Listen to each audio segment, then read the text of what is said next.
Hi, I'm Grandpa Place. I get asked a lot to tell stories from my past and, what things were like. And so I thought that this would be a good time to tell about the scariest night of my life. Coming up on Halloween as we are and everything, and it just happened to happen on Halloween night. And so sit back and listen to my story. It happened way back when my oldest son was about 14 years old. And he didn't trick or treat anymore, but of course he still likes Halloween, as most of us do. So his friend and him decided that they would spend Halloween watching horror shows. So they came over to his friend came over to our house, and they were sitting there watching all kinds of scary movies and stuff. And the plan was that near midnight, because he had to be home at midnight, didn't live that far away, but my son would walk home with them, and then my son would return home. Well, of course, being Halloween and being that they'd been watching horror shows, they were too scared when it came near time to head home. So I finally agreed after prodding him and telling him, go, go, go, there's nothing to be afraid of. I didn't feel like going outside and walking, it was late at night. I was ready for bed. But I finally agreed that I would walk with him. And so we were walking down the street, and of course, every little sound, every shadow, they would say, "What was that?" or something like that, and I would have to say, "Don't worry about it. There's nothing out there. It's the wind. It's a cat or something. Come on, you guys. Let's get them home so I can get back home." And so so we just kept walking. Well, pretty soon we got about three, four, maybe, yeah, 3, 4 blocks from his house, and there was an abandoned factory there. And so we're walking past that factory, and the factory, it hadn't been in operation for probably about 20 years. I mean, this place was just falling apart, and I thought I saw something. They had windows at the top, and of course, no power anywhere near. And but the moonlight, and it was a pretty big moon that night. I can't say whether it was a full moon or not, but definitely a lot of moonlight shining, clear night, and so it was shining through the windows towards us. And I thought I caught something out of the corner of my eyes up in those windows.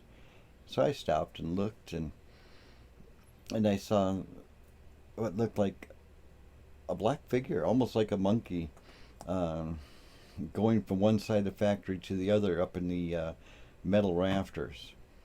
And I just stopped. And of course, they stopped. And I could have sworn I saw it go back the other way. And maybe there was two of them, whatever they were.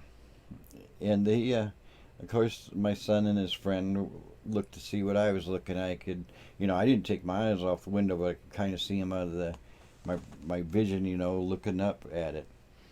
And all of a sudden, my son's friend took off running and yelling, running towards his house, or something like that.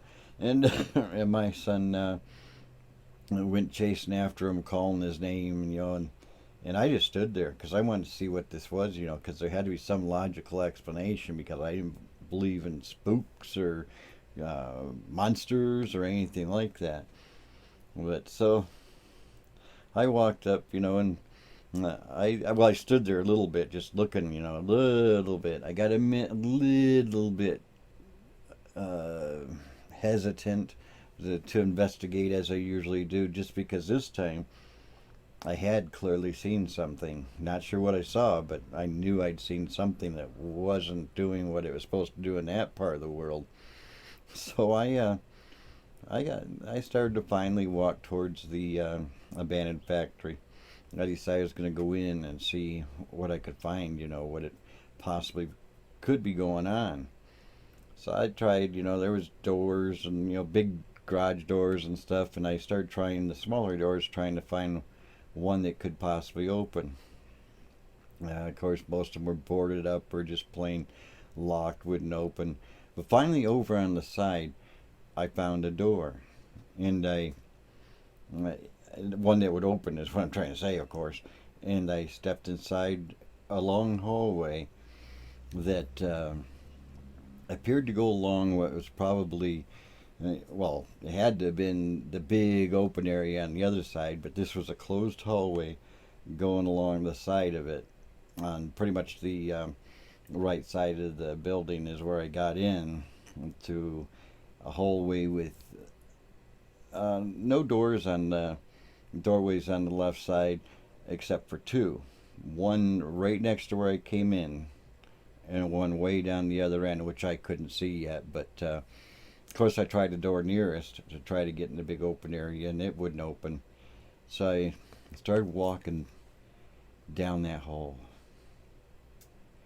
And I remember that I got the strangest, eerie feeling walking down that hall. I mean, almost like, I don't know whether you really want to call it evil or what, but just something wasn't right. And it started building fear in me. And each sound that my feet made as I tried to step quietly, because I didn't want anything to hear me, because, of course, I didn't want to be spotted. I just wanted to find out what was in there. But each step that I took, the sounds from it almost seemed to transform themselves into fear. And I got more and more afraid. I don't want to say afraid because I kept pushing on, but definitely fear. But I don't know what the difference is between the two, but it just seems easier to say fear than that I was afraid. But let me admit that every step I took, the more I went down that hall, got further away from the door that I entered, the easiest escape, I got more and more hesitant, more and more thinking to myself, what in the world are you doing? But I kept walking, slowly, step after step. And it seemed like probably a lot longer than it was. But finally, I reached the door. And I grabbed the handle. And I started turning. I couldn't bring myself to turn it at first. I just couldn't do it. And then slowly, I start turning the handle.